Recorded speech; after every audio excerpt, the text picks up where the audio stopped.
باللہ من الشیطان اللہ الرحمن الرحیم الصلاۃ والسلام علیک یا سیدی یا رسول اللہ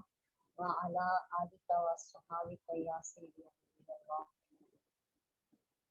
رب اشرح لی صدری ویسر لی امری واحلل عقدۃ من لسانی یفقهوا قولی واجعل لی وزیرا من اہلی رب زدنی علما رب زدنی علما رب زدنی علما رب یسر ولا تؤثر وتمم بالخیر وبک نستعین اللهم اجرنی فی مصیبتی واخلف لی خیرا منها اللهم صل علی سیدنا ومولانا محمد وعلی آلہ وصحبہ وبارک وسلم۔ اللہ تعالیٰ کا کروڑ دفعہ شکر اور احسان ہے کہ اس نے ہمیں قرآن کلاس میں بیٹھنے کی توفیق عطا فرمائی۔ اللہ تعالیٰ اس کلام عظیم کے صدقے ہماری ذہنی اور جسمانی قوتوں کو بڑھا دے اور ہم اس کو خوب اچھا سمجھ سکیں، اس پر عمل کر سکیں۔ اللہ تعالیٰ ہمیں ہدایت کے راستے پر چلنے والا بنائے۔ اعوذ باللہ من الشیطان الرجیم، بسم اللہ الرحمن الرحیم۔ سورہ النساء آیت نمبر 34 آج ہم نے سٹارٹ کرنی ہے۔ الرجال قوامون علی النساء بما فضل اللہ بعضهم علی بعض وبما انفقوا من اموالهم فالصالحات قانتات حافظات للغیب بما حفظ اللہ واللاتی تخافون نشوزهن فعظوهن واہجروهن فی المضاجع واضربوهن فإن أطعنکم فلا تبغوا علیہن سبیلا ان اللہ کان علیا خبیرا۔ اعوذ باللہ من الشیطان الرجیم، بسم اللہ الرحمن الرحیم۔ لفظی ترجمہ کر لیتے ہیں۔ الرجال قوامون، مرد قوام ہیں، حاکم ہیں، علی النساء عورتوں کے اوپر، بما فضل اللہ اس کے ساتھ جو اللہ نے فضیلت عطا کی ہے، بعضهم علی بعض ان کو ایک دوسرے پر، وبما انفقوا اور اس سبب سے بھی کہ یہ خرچ کرتے ہیں، من اموالہم اپنے مال، فالصالحات قانتات پس نیک عورتیں تو وہی ہیں جو ادب کرتی ہیں، فرما برداری کرتی ہیں شوہروں کی، حافظات للغیب حفاظت کرنے والی ہیں یہ غیب کے وقت، یعنی مردوں کے پیچھے، مردوں کے پسے پشت حفاظت کرتی ہیں، بما حفظ اللہ اللہ کی دی ہوئی توفیق سے، واللاتی تخافون اور جن سے تمہیں خوف ہو، جن عورتوں سے تمہیں نافرمانی کا خوف ہو، نشوزہن تو ان کی نافرمانی کا، فعظوہن پس تم نصیحت کرو انہیں، واہجروہن اور چھوڑ دو انہیں، فی المضاجع ان کے بستروں پہ، وَاضْرِبُوهُنَّ اور انہیں تادیباً ہلکا مارو، فَإِنْ أَطَعْنَكُمْ پس اگر وہ تمہاری اطاعت کرنے لگ جائیں، فَلَا تَبْغُوا عَلَيْهِنَّ پس ہرگز نہ تلاش کرو ان پر، سبیلا کوئی راستہ، ان اللہ کان علیم کبیرا بے شک اللہ تعالیٰ بہت ہی بلند اور بہت بڑا ہے، بہت بلند مرتبہ اور بہت بڑا ہے۔ محاورتاً ترجمہ بھی پڑھ لیتے ہیں۔ مرد عورتوں پر مسلط و حاکم ہیں اس لیے کہ اللہ تعالیٰ نے بعض کو بعض سے افضل بنایا ہے، اور اس لیے بھی کہ مرد اپنا مال خرچ کرتے ہیں، تو جو نیک بیویاں ہیں وہ تو مردوں کے حکم پر چلتی ہیں اور ان کے پیٹھ پیچھے اللہ تعالیٰ کی حفاظت میں مال اور آبرو کی خبرداری کرتی رہتی ہیں، اور جن عورتوں کی نسبت تمہیں معلوم ہو کہ سرکشی اور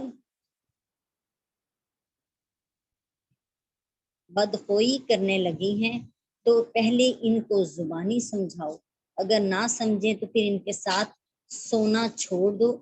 اور یعنی ان کو ان کے بستروں پر اکیلا چھوڑ دو، اگر اس پر بھی باز نہ آئیں تو زد و خوب کرو، اور اگر فرما بردار ہو جائیں تو پھر ان کو تکلیف دینے کا کوئی بہانہ مت ڈھونڈو، بے شک اللہ تعالیٰ سب سے اعلیٰ اور جلیل القدر ہے۔ سبحان اللہ و بحمدہ، سبحان اللہ العظیم۔ آج کا ٹاپک کافی اہم ہے، اور اللہ تعالیٰ ارشاد فرما رہے ہیں جی کہ مرد عورتوں پر قوام ہے، یعنی کہ حاکم ہے۔ اس سے پہلے اللہ تعالیٰ نے فرمایا تھا پچھلی آیات میں کہ تم اس چیز کی تمنا نہ کرو جس کے ساتھ اللہ نے تمہارے بعض کو بعض پر فضیلت دی، اور اس کا شان نزول یہ تھا کہ بعض عورتوں نے یہ کہا تھا کہ مردوں کو عورتوں پر فضیلت دی گئی ہے اور وراثت میں کا دگنا حصہ رکھا گیا ہے، حالانکہ ہم صنف نازک ہیں، صنف ضعیف ہیں، اس لیے ہمارا زیادہ حصہ ہونا چاہیے تھا۔ اللہ تعالیٰ نے اس آیت میں اس کا جواب دیا ہے کہ مرد عورتوں کے منتظم و محافظ ہیں اور کفیل ہیں، اللہ نے ان میں سے ایک کو دوسرے پر فضیلت دی ہے، اس لیے بھی کہ مردوں نے ان پر اپنے مال خرچ کیے ہیں۔ قوام کے معنی دیکھ لیتے ہیں جی۔ علامہ حسین بن محمد راغب اصفہانی رحمۃ اللہ علیہ لکھتے ہیں کہ قوام کا معنی ہے کسی چیز کو قائم کرنے والا اور اس کی حفاظت کرنے والا، یعنی وہ ایک گھر کا سربراہ ہے، ایک گھر کا امیر ہے، اور اس نے سارے سسٹم کو مینج کرنا ہے، مینجمنٹ ساری اس مرد کے ہاتھ میں ہے، اور وہ اس گھر کا حفاظت کرنے والا ہے۔ مرد عورت کا قوام ہے، یعنی اس کی ضروریات پوری کرتا ہے اور اس کا خرچ برداشت کرتا ہے۔ علامہ سید محمود علوسی حنفی رحمۃ اللہ علیہ لکھتے ہیں کہ الرجال قوامون کا معنی یہ ہے کہ جس طرح حاکم رعایا پر اپنے احکامات نافذ کرتا ہے، اسی طرح مرد عورت پر احکام نافذ کرتے ہیں، اور اس کی وجہ یہ ہے کہ مردوں کو عورتوں پر فضیلت حاصل ہے، کیونکہ نبوت اللہ تعالیٰ نے مردوں کو عطا کی، رسالت اللہ تعالیٰ نے مردوں کو عطا کی، حکومت اور امامت کا حق اللہ تعالیٰ نے مردوں کو عطا کیا، آذان اور اقامت اور تکبیرات تشریق یہ بھی اللہ تعالیٰ نے مردوں کے ساتھ ہی مخصوص رکھی ہیں۔ امام محمد بن اسماعیل بخاری رحمۃ اللہ علیہ روایت فرماتے ہیں کہ ایام جمل میں ہو سکتا تھا کہ میں اصحاب جمل کے ساتھ شامل ہو جاتا اور ان کے ساتھ مل کر جنگ کرتا، اس موقع پر مجھے اس حدیث نے فائدہ پہنچایا جس کو میں نے نبی کریم صلی اللہ علیہ وآلہ وسلم سے سنا تھا۔ جب اہل فارس نے کسرا کی بیٹی کو اپنا حاکم بنا لیا تھا تو نبی کریم علیہ الصلوۃ والسلام نے فرمایا وہ قوم ہرگز فلاح اخروی نہیں پا سکتی جس نے اپنے معاملات میں ایک عورت کو حاکم بنایا۔ صحیح مسلم شریف کے حدیث، صحیح بخاری شریف کے حدیث پاک کی جو میں نے سنائی ہے آپ کو، حضرت ابو ہریرہ رضی اللہ تعالیٰ عنہ بیان کرتے ہیں کہ رسول اللہ صلی اللہ علیہ وسلم نے فرمایا جب تمہارے حکام نیک ہوں اور تمہارے اغنیاء یعنی امیر امراء وہاں کے لوگ سخی ہوں اور تمہاری حکومت باہمی مشورے سے ہو تو تمہارے لیے زمین کے اوپر کا حصہ زمین کے نیچے کے حصے سے بہتر ہے۔ زمین کا اوپر کا حصہ جس پہ ہم چلتے ہیں اور زمین کا نیچے کا حصہ جس میں قبر بنتی ہے۔ اور بتایا جا رہا ہے مزید آگے اسی حدیث پاک میں کہ اور جب تمہارے حکام بدکار ہوں اور تمہارے اغنیاء بخیل ہوں اور تمہارے معاملات بخیل کنجوس کو کہتے ہیں جی، اور تمہارے معاملات عورتوں کے سپرد ہوں تو تمہارے لیے زمین کا نچلا حصہ اس کے اوپر کے حصے سے بہتر ہے۔ آپ سمجھ ہی گئے ہوں گے جو حدیث پاک میں بیان کیا جا رہا ہے کہ یہ اگلی حدیث پاک بیان کرتی ہوں۔ امام ابو عبداللہ محمد بن عبداللہ حاکم نیشا پوری رحمۃ اللہ علیہ روایت کرتے ہیں کہ حضرت ابو بکرہ رضی اللہ تعالیٰ عنہ بیان کرتے ہیں کہ ایک شخص نے آپ کو فتح کی خوشخبری سنائی اور یہ بھی بتایا کہ دشمن کی سربراہی ایک عورت کر رہی تھی۔ نبی کریم علیہ السلام نے فرمایا جب مرد عورتوں کی اطاعت کرنے لگیں تو وہ تباہ و برباد ہو جائیں گے۔ یہ حدیث صحیح الاسناد ہے۔ حکم آگے جی پڑھتے ہیں، اس میں کسی کا بھی اختلاف نہیں ہے کہ عورت خلیفہ نہیں ہو سکتی۔ امت مسلمہ کا اس پر اتفاق ہے کہ عورت حکومت یا انتظامیہ کی سربراہ یا قاضی نہیں بن سکتی، کیونکہ سربراہ مملکت کو جہاد قائم کرنے اور مسلمانوں کے معاملات نپٹانے کے لیے گھر سے باہر نکلنے کی ضرورت پڑتی ہے، اور قاضی کو مقدمات کا فیصلہ کرنے کے لیے باہر جانے کی ضرورت ہوتی ہے، اور عورت واجب الستر ہے، اس کا گھر سے باہر نکلنا جائز نہیں ہے۔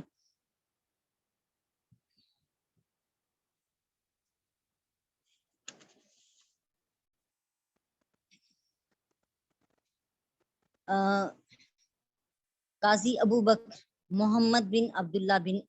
عربی مالکی یہ لکھتے ہیں جی عورت سربراہی کی اس لیے اہل نہیں ہے کہ حکومت اور سربراہی سے یہ غرض ہوتی ہے کہ سرحدوں کی حفاظت کی جائے، قومی معاملات کو سلجھایا جائے، ملت کی حفاظت کی جائے اور مالی محاصل حاصل کر کے ان کو مستحقین میں تقسیم کر دیا جائے، اور یہ سارے امور مرد ہی انجام دے سکتا ہے، عورت یہ کام سر انجام نہیں دے سکتی، کیونکہ عورت کے لیے مردوں کی مجالس میں جانا اور ان سے ملنا ملانا یعنی اختلاط کرنا جائز نہیں ہے، اس لیے کہ اگر وہ عورت جوان ہے تو اس کی طرف دیکھنا، اس سے ہم کلام کرنا ہی حرام ہے، اور اگر وہ سن رسیدہ ہے تو